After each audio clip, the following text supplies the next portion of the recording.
Hello everyone, welcome to HSED850 Advanced Quantitative Methods 1. This is the first part of a two-part series. 850 is this summer, 851 will be very much connected to what we do in this summer course in 850. And we'll build on what we learned in 850 to do the Advanced Quantitative Methods Part 2 in the fall. So first of all, welcome. This is my first time teaching this course. I've taught 510 here, which is the sort of intro to research more broadly, and I've also taught 851, and we'll be revamping that a little bit based on my experience with that in the fall. So welcome to the course. I look forward to building it with you and to making it even better based on your feedback. And secondly, thanks for your patience. I know I'm getting this intro video up a few days later than I intended to. Our grades for the spring semester are due we're due this Tuesday, and this class started on Monday. So having negative one day off threw me off a little bit, in addition to all of the graduation activities and end of the year activities. So thanks so much for your patience.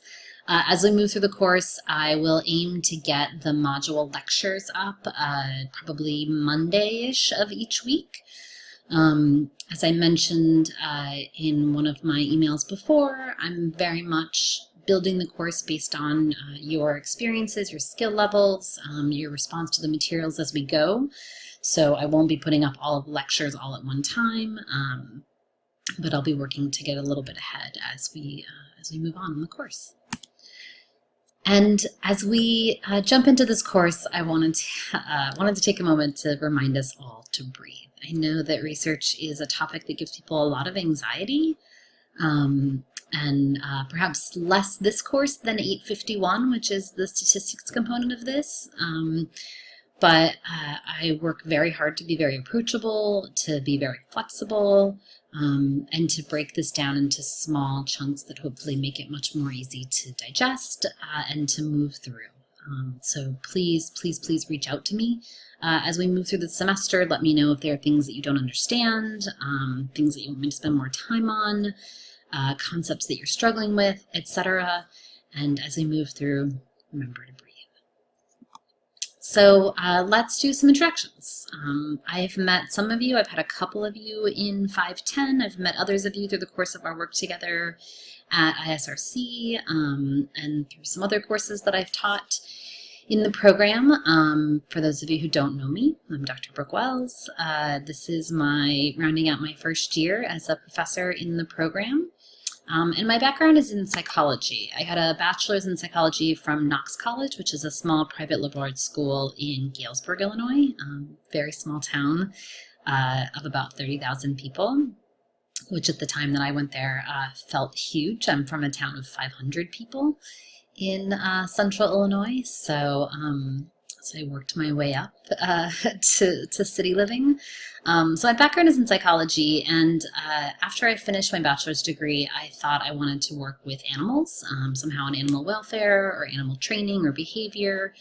I did my senior research thesis on the stress-relieving qualities of canine massage therapy for shelter-housed animals. So I loved hearing all of your fun facts about your animals. Another fun fact about me is that I have a poodle mix, maybe a schnoodle, a poodle schnauzer mix, named Monkey. She's one of the more high-strung dogs that you will ever meet, and I love her dearly. So I finished at Knox thinking I would do animal behavior work, animal welfare work of some sort. I moved to San Diego because I wanted to get out of Illinois. And worked in a vet hospital for a year as a vet assistant, and pretty quickly realized that was actually not what I wanted to do with my career. While I love animals and spend an inordinate amount of time and work on my dog, that was not what I wanted to do with my day-to-day life. So I decided to go back and get a master's in psychology at San Diego State University in the hopes that it would let me decide if that's actually a career path that I wanted to go down, and to refine my research ideas around gender and sexuality. So I did my master's in psychology at San Diego State, And then feeling fairly certain about that career choice, I moved on to do a PhD in social personality psychology at the Graduate Center of the City University of New York, often called the CUNY system. And while I worked on my PhD in New York and beyond, I was a research assistant and then a research scientist at the Center for HIV Education Studies and Training, which is also known as CHEST. That's affiliated with Hunter College, but there are a variety of researchers who collaborate there and conduct their research there. As the title implies, it's largely an HIV research center, which is what a lot of my research experience has been in. I also, after finishing my PhD and while also working at CHEST, I did a postdoctoral training fellowship at National Development Research Institutes, and they house a National Institutes of Drug Abuse funded research training program in substance abuse. And so I am a sexuality researcher, but I'm also very much a substance use researcher as well. And the connection between the two is one of my main areas of research interest. I've been a principal investigator or co-principal investigator on several NIH-funded studies. I've worked on a range of other research projects as well. And the last 2 years before coming here, I was an assistant professor of psychology and public health at Hunter College and at the Graduate Center at CUNY. And now I'm here. So my research interests are fairly varied. As I mentioned, substance use and sexual risk behavior, that connection and the psychological factors underlying that connection. That's one of my main areas of research interests, and a lot of my publications are examining the connections between substance use and sexual risk behavior, primarily as they relate to HIV risk, but thinking a little bit more broadly as well. I've done some work on sexual assault, and have been thinking a lot about the connections between alcohol and drugs and sexual assault, victimization and perpetration. I also am really interested in subcultural sexual communities, which is a really broad way of saying that I'm interested in kink and BDSM communities and sex party communities. I collaborated with a colleague and friend of mine, and we just finished up a nationwide survey of people who go to sex parties, very broadly defined.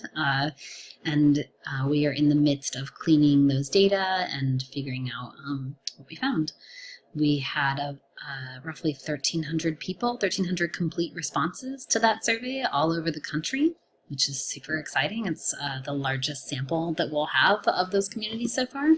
So we'll be able to say a whole bunch from that, which is really exciting. I'm also interested in media and sexuality. I recently published an article that's, I think, only online still, but will be in print later this year. But my colleague and I did content analysis of reality dating television shows, and I was interested in the alcohol content as well as the sexuality content and their overlap.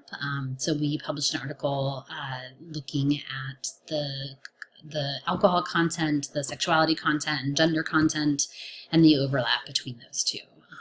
So we watched a whole lot of reality dating television. I liken it to, some people's parents found them smoking cigarettes when they were kids and made them smoke an entire pack to try and break them of their habit. I feel like I had this guilty pleasure of watching reality dating television and turned it into a research study because I'm very nerdy like that, and subsequently had to watch hours upon hours of reality dating television. So my habit is broken. I'm cured. I will never do that again. So, but thinking about media and sexuality is one of my areas of research interests.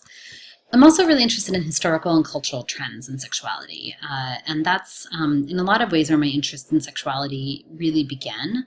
I did my master's thesis looking at gender differences in changes in sexual behavior and attitudes over the course of time. And I worked with Jean Twenge at San Diego State University, who's a social psychologist who does a lot of research on sort of temporal or cultural changes over time in sexuality and a whole bunch of other kinds of ways. She's really interested in looking at millennials and millennial culture. And she and I have recently started working together again and have 2 more papers coming out, one about changes in casual sexual behavior over the years, and another that was just accepted looking at changes in same-sex sexual behavior over the years, and a couple of others that are in the works. Those are really exciting papers for me to work on and think about. Those big ideas about how we change as a society and what those changes actually look like, particularly in comparison to what we think those changes might look like. So that's a big area of interest for me. I'm also interested in sexual minority health, defined very broadly. A lot of my work in HIV research touches on LGBT health, substance use and abuse, disparities around that, and sort of understanding why those disparities occur. And perhaps not surprisingly, as somebody who very much identifies as a methodologist, I'm interested in how we measure a lot of the sexuality variables that we talk about. I recently worked on a paper with some colleagues thinking about how we measure sexual orientation and how that measurement impacts how we understand disparities, and how that measurement influences the conclusions we make from our research, and how it should influence the policy decisions that we make, and how we evaluate those policy decisions. So that's a really broad spectrum sense of my research interests. They're always growing and evolving, and I'm sure next year when I give this lecture there will be 6 or 7 more things in there. So let's talk a bit about the course now. The course aims are fairly specific in terms of the assignments and the tasks that you'll need to do as you move through this program. So I want to prepare you for your dissertation, obviously, prepare you for your comprehensive exams, specifically the 900 or the research section. But more broadly, I want to think about preparing you to conduct and consume research to inform your practice. For many of you, you will go on to primarily be therapists or educators. And one of the really important things about being a therapist or educator or practitioner of any sort, really, is to be able to understand and apply research findings, and also to be able to conduct your own research to inform your practice and practice more broadly. So I hope that you come out of this with a much better sense of how we think about research, how we understand research, how the methods influence the evidence that research produces, and how you take that evidence and apply it to your own practice. The text for this course and some supplemental readings. The primary text is Bryman, 2016 text. A couple of notes about that. So the first is that this is the first time I'm using this textbook, so please give me feedback as we move through the course. Let me know how you're liking it, if it works for you, things that you like or don't like. The textbook, and one of the reasons I chose it, is that it has some fairly decent online resources. So I would urge you to look at those online resources.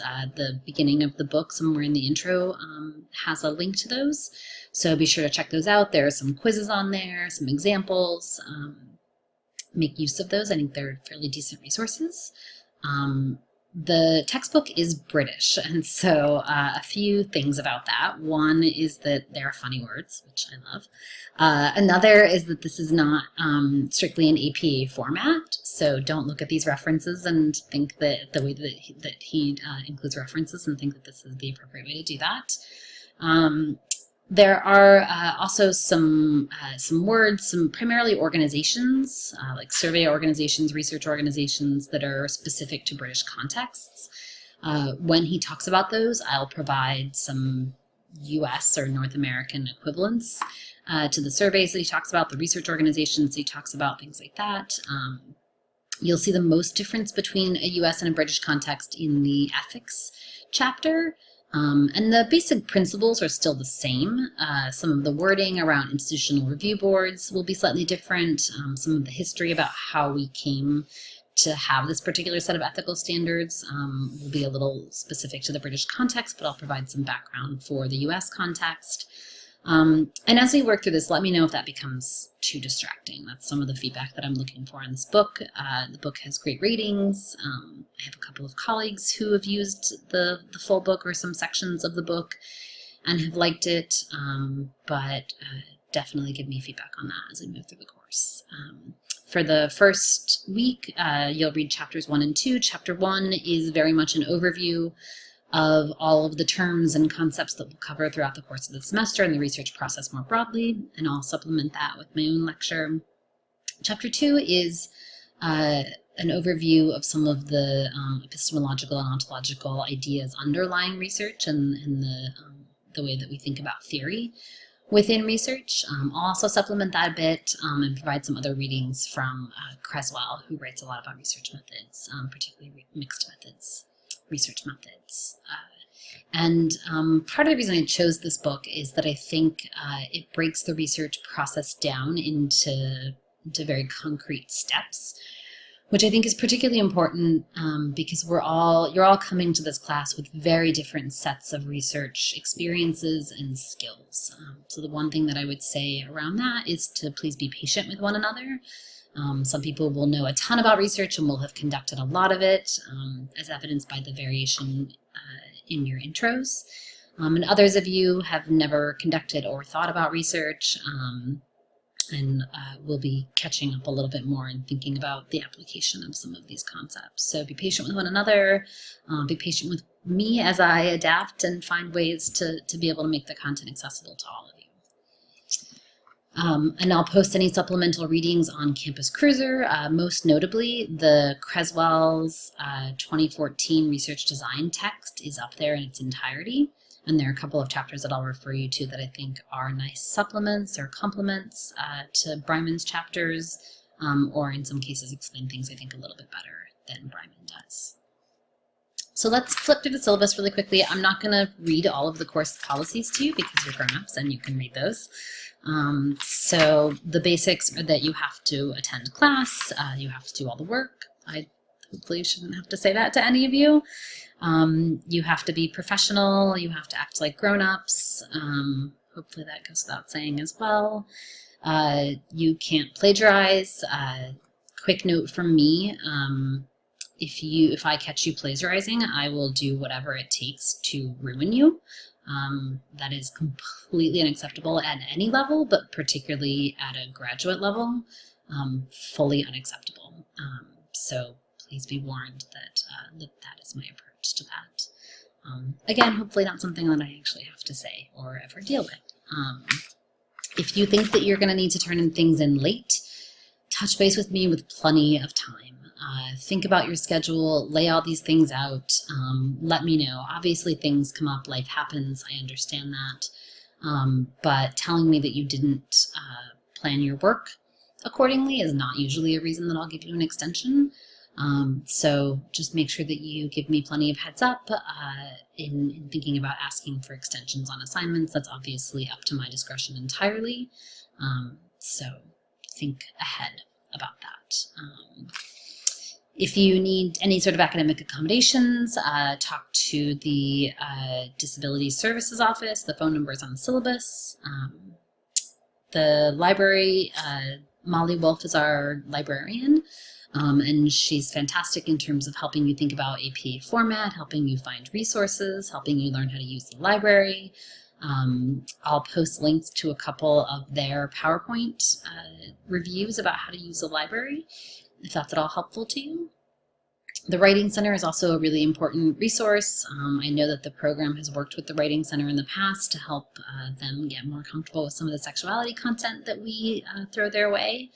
For many of you, I may read some of your work and tell you that you should talk to the Writing Center or use your colleagues, use your classmates as editors for you. And for those of you who I do send to the Writing Center, please let me know how that experience works out for you. I don't want to blindly send people there and have that not be a useful resource to them. So please let me know how that works for you. All right, so let's talk about the course schedule. The way that I am conducting this course is that there will be weekly module content. Typically, I'll post that on Mondays. This week is a little bit of an exception, as I noted, with the change of the semester and the way that works out. So, but generally I'll try and post the content on Monday. As we move forward in the course, I may start posting more lectures ahead of time for those of you who may like to sit down and do a couple of modules at a time. For those of you who do like to do that, you can certainly wait a couple of weeks and then sit down and do a bunch of them at a time. The first assignment isn't due until the end of June, the 22nd of June. So you have a little bit of time to work through the modules between now and then. So there'll be weekly module content and readings, and then we'll meet over the course of 2 weekends. So the weekend of July 16th and 17th, and the weekend of August 6th and August 7th. The first weekend will definitely be in Kirkbride. I think it's 235 is what's up on Campus Cruiser. The second weekend, I may do one of the days in a computer lab. I'm going to work with the registrar and with ITS to figure out the exact location of that. But for both weekends, I would encourage you to bring your laptops. And I'll survey you before we go into those weekends. If everybody is bringing laptops, then we may just stay in Kirkbride and everyone can use their personal computers. So I won't go through the week-to-week content with you. You can flip through the syllabus. Certainly let me know if you have any questions about the schedule, about the way that we're going to move through the chapters, about the weekends, anything like that. For both of the weekends, I tried to schedule fairly generously. We are doing a lot of work offline, and so I do want to be respectful of the fact that you're spending more time working outside of the course of the weekends than you would in a traditional course. So in general, I'll try and make those days a little bit shorter when possible. And those weekends are the first one in particular is very much going to be a workshop kind of a weekend. So the timing on that will depend very much on how much work we get done and how quickly we move through the process of creating a survey, which I'll talk about more in just a second. I already talked about the module availability. That will become available on Mondays. And I'll talk about accessing that content in just a second as well. There are several assignments over the course of the semester. The first, which is due on the 22nd of June, is the NIH Human Subject Certificate. You can either send that to me via email or submit via the Campus Cruiser assignment. Please give me the actual certificate and not just the number on that. As I noted before, the city certificate is also acceptable. And it's due on the 22nd, but several people have already sent it to me. If you've done it for another course, send it to me now, and then you're set for a bit. The next assignment is research questions. I'll talk more about those in just a second. Those are due July 13th by 5 p.m. The next assignment is an IRB application based on the survey project that we're going to do. That's due at the end of July, the 27th.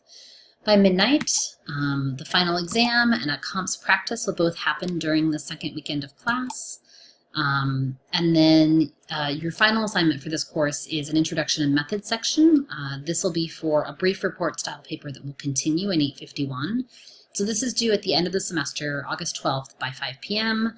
I'll give you fairly extensive feedback on this paper. For those of you who've had me in class before, you know that track changes are very much my friend, and I will give you fairly extensive feedback that I would then like you to incorporate into the brief report that you'll complete and turn in at the end of 851.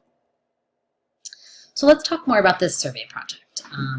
This is a little bit of an experiment for me to see how this works out in this class, but I think it's a really great way for us to get some really hands-on experience with the process of research, and also to build a data set that we can use and become really familiar with during 851. So I'm hoping that it can serve a couple of different strategies for us. So we'll collaboratively design and conduct a survey that we'll distribute on Qualtrics. We'll utilize these data to learn quantitative data analysis in 851. The topic, very broadly, that I'd like for us to focus on for this survey is sexual assertiveness. Some people have asked me, Courtney, I think you asked on the message board if you could conduct research that would be specifically related to your dissertation.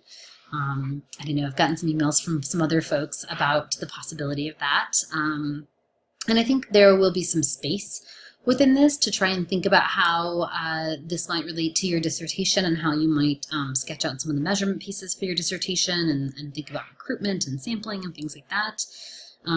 But we'll focus very broadly on sexual assertiveness as our topic. So for some of you, it may be relevant. For others, it may not be at all.